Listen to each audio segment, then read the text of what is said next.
Can you hear me online? Tony, can you hear me? Yeah, I can hear you. Okay, great. So for today, unfortunately, we have only one presentation. The first presenter was the first planned presenter, Gareth Jones, could not come today because of an accident. And we will start and finish with Dr. Leighton Jones with a presentation exploring the application of virtual reality in sports and exercise. So we'll have plenty of time. We can do some discussions afterwards and questions and answers. Thank you very much. Thank you, Thomas. Okay, so it's been a little while since I've presented at the SPARC seminar series, so thank you for the invite. Hi, John. You all right? So yeah, today I'm just going to be presenting two small-scale studies, clearly around virtual reality in both exercise and sport contexts. I'll start with the exercise context first of all, but they are two distinct studies, but we can have some time for questions at the end. So just a little bit of context, a little bit of background really to the work. A lot of my research in exercise is interested in how we can motivate people to engage with exercise and to stay motivated to continue engaging in exercise, and also very broadly in the sphere of behavior change. But what underpins that is people's feelings towards exercise itself. So a lot of my work is concerned with how we can change people's feelings towards exercise. There's a lot of other conceptual models out there and a lot of empirical work that supports the premise that if people feel better during exercise, they're more likely to engage with exercise in future. So it's very much what we're interested in. And this is a conceptual model that myself and Dr. Zenko, who's based at California State University, we proposed this conceptual model a couple of years ago in a book chapter, so some shameless self-promotion there. But I just want to very briefly talk you through, I promise it'll be very briefly talk you through what this model is suggesting and where it posits affective responses, that is our feelings, in terms of future exercise behavior. So you can see top left, cognitive appraisals around exercise. This is more of our reflective processes around exercise. So how we think about exercise in terms of whether we value exercise as a worthwhile pursuit, but also we're also concerned in this next box over cognitions about affect. So how we think about feeling. So things like our attitudes as well, where our feelings and our thoughts sort of interact. But also we're interested in affective judgments. So how our values towards exercise make us feel. So for instance, do they fill us with pride or do they induce a sense of shame? So these feelings are an important component about whether we want to do that activity or not. Also things like in cognitive appraisals or other considerations, things like self-efficacy. So whether we think we can complete a task. So whether we can ride a bike sufficiently well, whether we can deadlift in the gym, all these types of things are really important. And then we have more sort of explicit feelings towards exercise. And something I just want to flag up there is these automatic valuations or automatic affective valuations. So these are our gut responses to exercise. So our immediate instinctive responses before we thought about exercise more broadly, what are our immediate gut reactions? So if someone says to you, do you want to go for a walk or do you want to go for a run? Is your immediate response a positive smile, you want to do it, or is it an eye roll and a huff and you don't really want to do it? So we're really interested in whether we can change both automatic responses, that is people's immediate responses to exercise, and their more cognitive, reflective thoughts and feelings towards exercise. Because we know, we certainly in this model predict that they will drive future exercise behavior. So we've done some work previously that have looked at how we can change people's feelings during exercise. One of these studies was back in 2019 with Professor Ekikakis, and we were interested in using immersive technology. So that's where virtual reality actually eventually comes into this presentation. Immersive technologies, we're really concerned with head-mounted displays typically, and the different content that we can play within that technology to change how people think and feel about exercise. So this was a study with overweight adults, and we found that immersive technologies were more effective at changing how people felt during exercise. People felt more positive when watching music videos in a more immersive way. And we followed this up. So Lee and I followed this up. We published the study just before Christmas, concerned with, again, virtual reality as a stimulus, and specifically a component within that. But really, I just wanted to flag these as some of the work we've been doing in this domain that's underpinned the study I want to talk to you about today. But to give you an idea of what sort of things we're talking about in terms of virtual reality, because some of you may not be familiar with that. So here we have an example. Apparently not. We do not have an example of a 360-degree video. So within the head-mounted display, we can display lots of things, or different things. But this was a stimulus from what we used in the study with Professor Wheat. 360-degree video. It lacks interactivity, or interaction, but it has a high sense of photorealism. You can see the high-quality display, the reflections on the water, the early morning mist, reflections in the shadow. Reflections in the puddles. So it has good qualities to it, but it's probably not classically what you consider virtual reality. So this next stimulus is a bit more sort of classic virtual reality. This was a computer-generated virtual reality landscape developed with Stephen Florence, who was a technician in health and well-being at the time. There was a high degree of interaction within this environment. You could control where you steered. You could go through the trees if you wanted. It got harder as you pedaled uphill and easier as you went downhill. So there's a lot of interaction here. So we were exploring whether virtual reality, these different types of content within virtual reality, can change how people feel. And they can, but we then wanted to go a little bit further and exploring how this can be relevant to different populations. And when I presented this work at a conference a couple of years ago now, I began talking to a now colleague, Dr. Annika Petrella, who's based down at University College London Hospital Trust, about how it could be used in clinical populations, really. Some of her work has been around survivors of teenage cancer, particularly testicular cancer, and she's really interested how we could use this in a clinical setting. There is clearly a need for innovative strategies within this population. Young people with cancer have a significant issue with physical activity or inactivity, and we know that the more inactive they are, the worse the consequences of their treatment are. So physical activity is really important for them, but we know that less than 50% of them, less than 50% of young people with cancer meet those recommendations for physical activity. Typically, they're less active than their healthy counterparts. So on paper, there's a need. We need to work with this population. But we wanted to explore what that looked like in reality. So I made some contact with the Sheffield Children's Hospital. We had a few initial chats around the type of work we would be able to do and what we could do and what we were looking to ultimately achieve.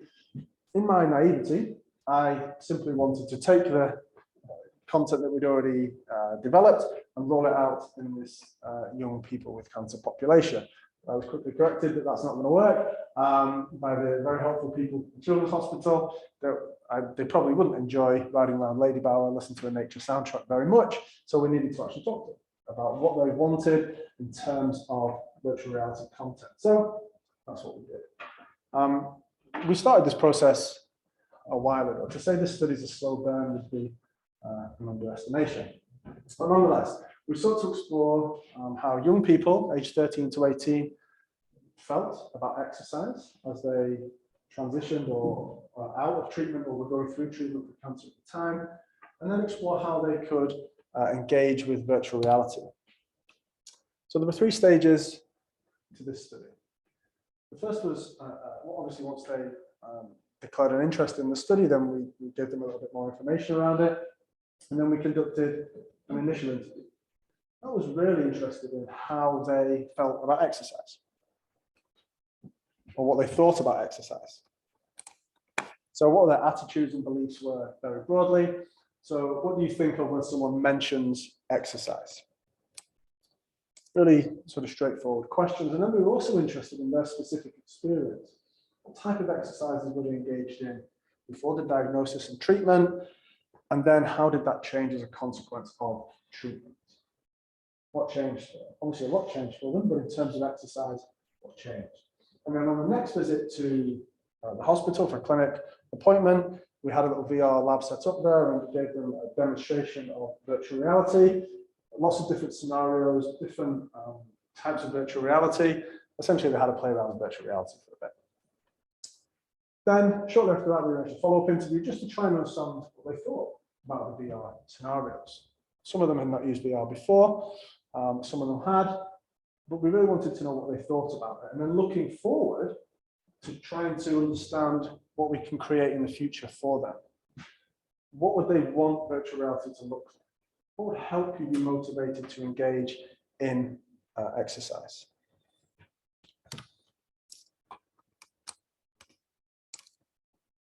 So in terms of those initial explorations, generally, the young people held positive views of exercise. They knew it was good for them, like many of us do. But there are additional barriers in place that stop us from doing it. They view physical activity as a way to be normal again. Many of them were active, whether that was through school activities or outside of school activities. Many of them were active pre-diagnosis, and they wanted to get back to that level of routine and that sort of engagement with physical activity. But obviously, the treatment was a significant disruptor for them. And they also felt disconnection from their peers because they often couldn't engage in the activities with their peers and friends that they had done previously. The diagnosis had obviously a negative impact on their mental health, but also the physical capabilities, depending on the severity of the cancer and the type of treatment that they went through. Obviously, fatigue was an issue for many, nausea was an issue, or is an issue. Very broadly, they had a lack of motivation to engage in exercise.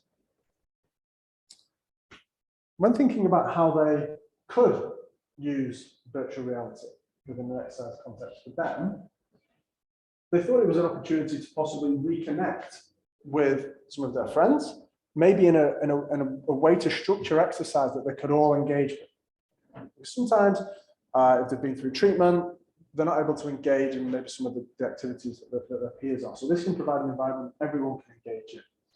But ultimately, they viewed VR as a positive, fun, enjoyable experience that we could then try to capture and build upon within exercise. We'll touch upon this on the next slide as well, but there's an interest in use within a hospital setting, because many of them will be in hospital for treatment for quite a period of time, but also in that more maintenance phase where they've left hospital and they're just looking to sort of build up that normal routine again. They view the use for virtual reality in both of those settings. Also an opportunity to connect with people going through similar journeys to themselves.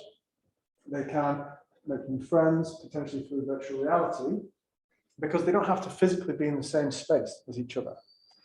There's lots of centres around the country with young people going through the treatment, and this was a way to, possibly a way to connect with them. There were some issues around self-efficacy, and that self-efficacy as in their confidence towards using VR itself as a technology, as a tool. They didn't feel necessarily confident in their ability to do that, but also their confidence in engaging in physical activity more broadly. So these were again some barriers that the VR would have to seek to overcome. So very broadly, young people had an appetite to engage in activity after cancer or towards the end of the treatment and maintenance phase. But we have to be very mindful that this population is quite heterogeneous. There's different stages of cancer, there's different types of cancer, there's different severities of cancer. So it isn't a case of this one thing will work. We have to be mindful of stage of cancer where people are physically located, or at hospital, outside of hospital, and this will really influence the type of designs that we need to consider going forward. As I mentioned, some people had used VR before and had not. Those who had used it before were already on board with it, really. They understood it as a tool and were very positive towards it. Those who hadn't used it before were possibly a little bit less positive, but this was their first exposure to the technology. So we're hoping that these results that we're still writing up, that these will serve as a start point for some co-design activities to try and work specifically with this population to try and develop some suitable VR content. And we very recently had a GTA student start with us, Abby Griffith, who's based both in Health and Asper, who's going to be taking this work forward and looking to work more closely with the children, developing some of this content. So I think that brings us to the end of the exercise block. I've probably gone over my 10 minutes slightly for that. So moving on to the sport aspect. And thankfully James is here because this study also involves James, so that's great. But we started looking at this area again a couple of years ago.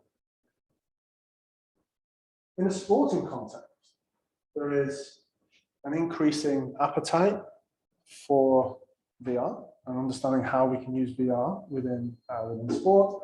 And Dr. John Bird published his paper a couple of years ago. John was based at Brunel University at the time, but is now based at the University of Exeter. So there's a few people working in this domain being virtual reality in sport, but it's not that big. So I reached out to John to start a conversation around whether we could do some collaborative work in this area. And it was even more relevant because within this article, John cited our very own Dr. Rumbold as a world expert in stress in sport context, because one of the possible uses of virtual reality in sport is as a coping tool, whether that's through relaxation, or whether that's a way of addressing any of the other stresses that people in competitive sport find themselves exposed to. So we set up a conversation, myself, James, John. We've actually subsequently involved a few MSc students in this work as well. We've conducted a two-part study that explored coaches and athletes' experiences of coping and whether they think VR could help to improve their ability to cope.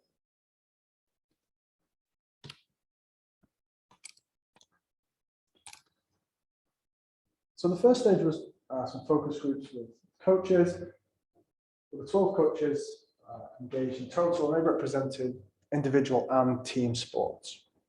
And we wanted to know, yes, the coach's perspectives on virtual reality as a coping aid, but also what sort of training they'd had previously through the coaching pathway in dealing with stresses and how they practically dealt with stresses themselves. Just to focus on some of those higher order themes that were consequences of the focus groups, there was a bit of curiosity around it. They were interested in how this could be used, but broadly they hadn't really a lot of understanding of virtual reality, and they possibly didn't understand the capabilities of that. And so some of the discussions were a little bit limited, but they were also skeptical around some of its uses, particularly around that sort of foundational interaction between an athlete and a coach, and whether VR would become a barrier to that, whether it would facilitate it or not. So they were a little bit skeptical, but they did see some uses for it. For instance, relaxation, possibly using VR as a dissociative tool to take them away from a stressful situation. And things like performance analysis. Yes, you can see something on a laptop screen, but maybe seeing it in virtual reality helps with that analysis approach. But what they kept coming back to time and time again was, oh, this would be great for the athletes. Oh, the athletes could use this. Oh, we could use it in this situation with the athlete. Maybe typical coach behavior, they would default to the athlete. So we wanted to explore what the athletes' perspectives were as well. So we conducted, again, 3 focus groups, including 10 athletes, competitive level athletes from a variety of team and individual sports. And we presented this data slightly differently. This is the sort of hierarchy, the high level take home theme. This yellow ring is probably the most relevant for some of the topics that the athletes brought out. That was they thought VR could be used for development of skills, particularly in risky environments. Where they didn't want to expose themselves to injury. Maybe this was a way that virtual reality presented a way to gain some additional exposure. Again, performance analysis came out as a way for them to reflect on their own previous performances. There was a few things that we think are immediately sort of translatable. One is recreating the competitive environment. So particularly for youth athletes making the transition to maybe first teams or to more high-level competitions, trying to recreate that environment of stepping into the arena for the first time with thousands of people shouting and screaming at you is very difficult to recreate. So maybe there's different ways we can try and use virtual reality too to help with that. Creating training environments, again, when people are injured, they're often taken away from their typical environment, their typical interactions with other people. So can we use virtual reality as a stopgap with that? All these are significant stressors for athletes. So can we use virtual reality as a tool to mitigate some of these stressors and help them cope? So ultimately, the coaches and the athletes identified lots of different roles for virtual reality. But what was currently a limiting factor, certainly in these 2 focus groups, was the lack of awareness, previous engagement with VR. Without us wanting to tell them what VR can do, because that would obviously bias their responses, we were then a little bit limited to how they felt VR could be used. So going forward and trying to develop virtual reality content, it is important to be very mindful and hopefully work with coaches and athletes to develop the content more representatively. So we need to make sure that their particular experience are embedded within that environment, within that virtual environment that we create. So there's different things we could do, relaxation, recreation, competitive environments, and so on, that we think are probably relatively straightforward next steps for this particular approach, and something that wouldn't be too difficult to achieve in the near future. So I think I'm there about some time. So thank you very much.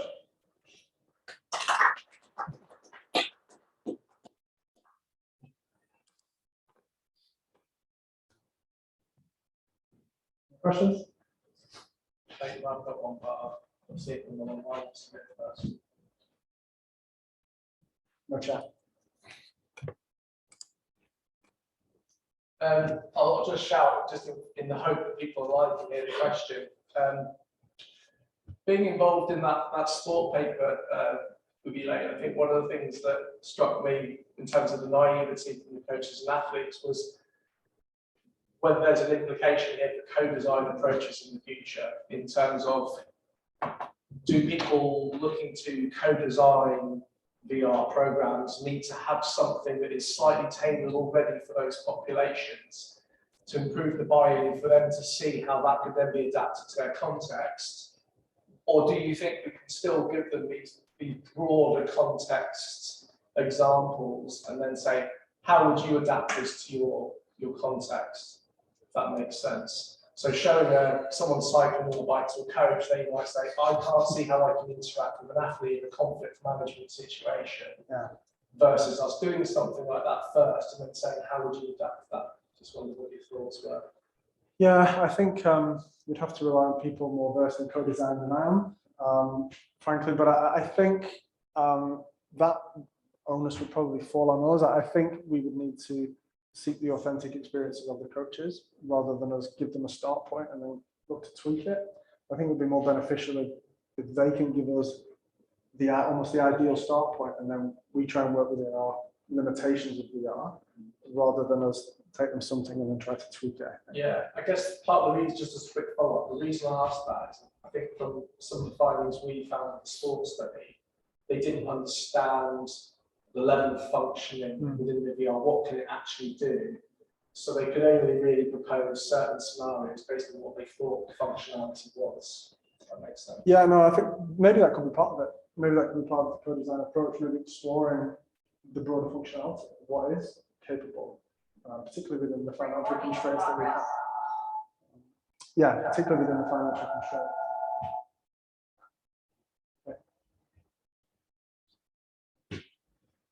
So I've got a question if Sure. anyone's online. Similarly, I'll try to shout loudly. So virtual reality is not new, is it? It's been around for a long time. It's had, I suppose, some false dawns in terms of use in the past. Totally anecdotally, my 12-year-old's friends, you know, there's I think some anecdotal evidence that actually virtual reality might be starting to get some traction. You know what? They don't play on a computer, they play on whatever it's called, the virtual reality thing that's around now. But what do you see are the biggest, and I think perhaps in the past it's been the technology might have been one of the barriers. Maybe it still is, but what would you see as the biggest barriers to adoption of VR, whether it be, they might be different in sport to health, but what do you see as the biggest barriers at the moment? I think VR still faces the challenge that there isn't enough content to demonstrate what it can do. You're right, we have the technology now, we have headsets, much more affordable. You know, PlayStation have just brought out a new version for the PS5.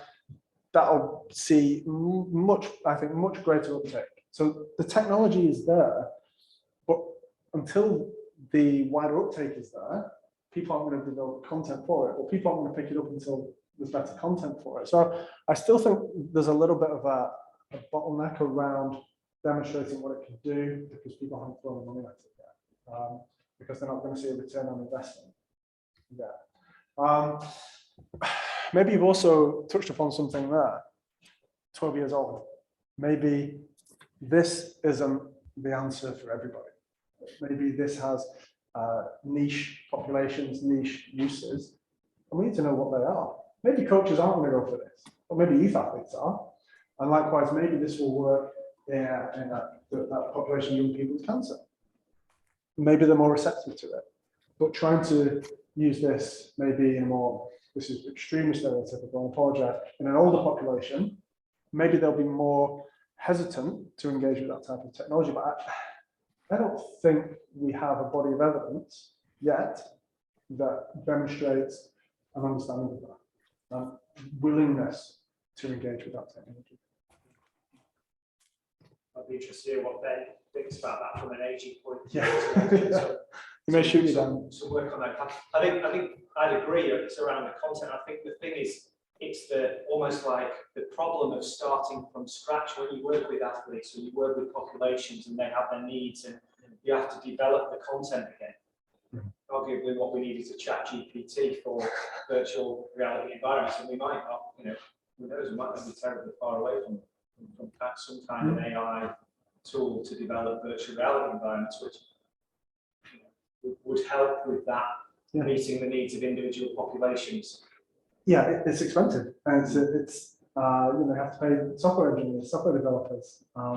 So even to just develop something, what we're proposing here, it's going to be expensive, even that's on a relatively small scale. Yeah.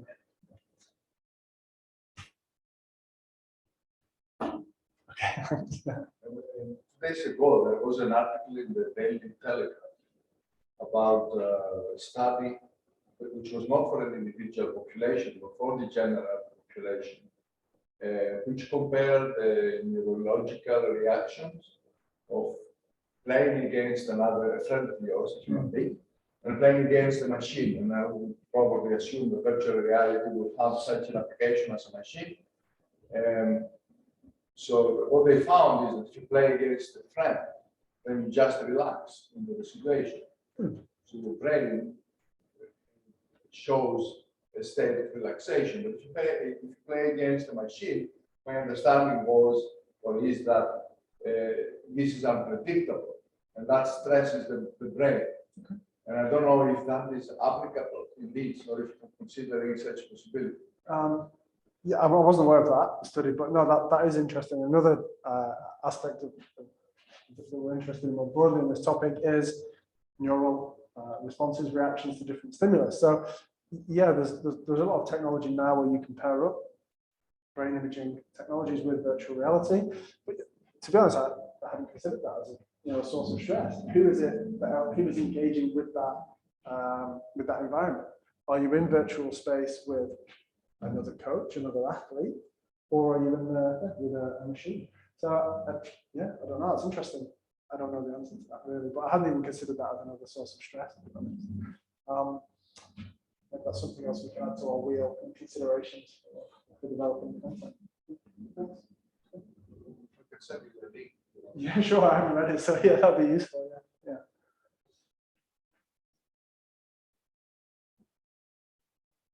I think we're done. All right. Thank you.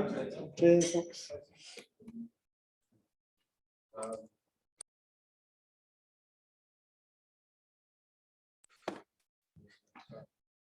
Okay, thank you very much for attending. I'm going to send an updated invitation for further seminars this week. So we hope to have within 3 weeks further schedule for seminars. Thank you very much and goodbye.